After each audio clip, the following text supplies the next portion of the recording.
Hello and a very warm welcome. Today I'm not going to talk about how Iranians attacked Israelis or how Israelis attacked Iran, but the role of regional powers, the role of some great powers, and a role of some powers which aspire to be big but continue to follow their petty interests for domestic reasons or for political reasons.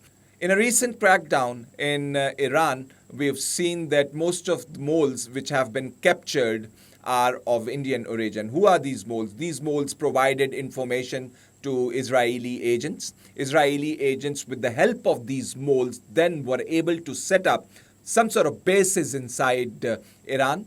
They were able to smuggle weapons inside Iran, and ultimately they succeeded in targeting the top tier of Iranian military leadership. And if you look at this tweet, you would find that the Iranian Revolutionary Guard have launched a crackdown, and most of people arrested in this crackdown are of Indian origin.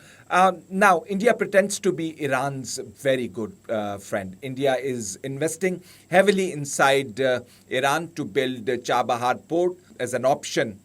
The effort is really to rival Gwadar port. So the friendship doesn't come in. It's again a petty interest being pursued by India. Now look at its role in the United Nations Security Council, where a resolution was placed for an immediate ceasefire in Gaza.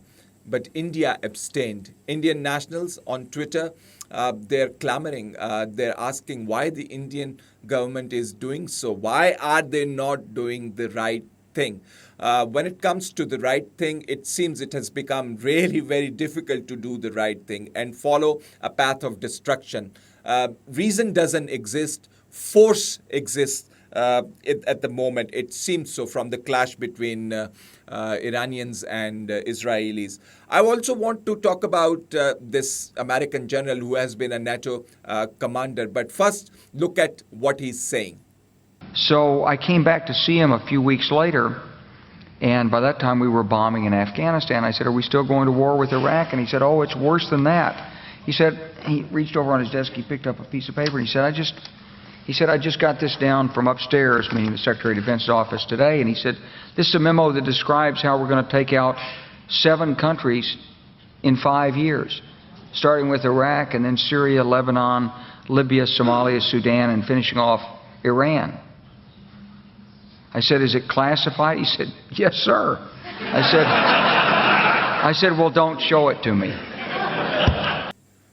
America seems to be following the path, and Iran seems to be the last country in the chain of countries which were being talked about. I want to talk about our region.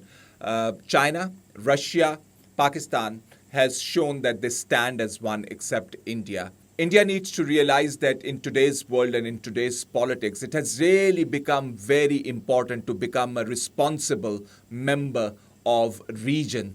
If this region doesn't stand united, then harm would come. Nothing else would come. And India should be working to strengthen this region. But when you look at it, India is exactly doing the opposite. It is still keeping Kashmir under its military rule.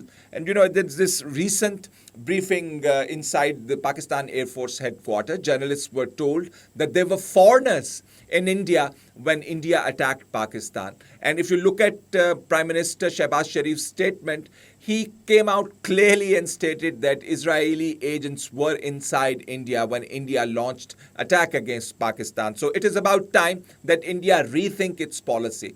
And I believe people play a very important role in directing their governments to be on the right path. And it might appear to be a paradox because whatever Israel or whatever other nations are doing, it appears to be a great departure from what people want. And this disconnect is really very dangerous. But still, I would urge people to stand up for what is right in this world, to stand up for peace, to stand up for harmony. This is all from me at the moment.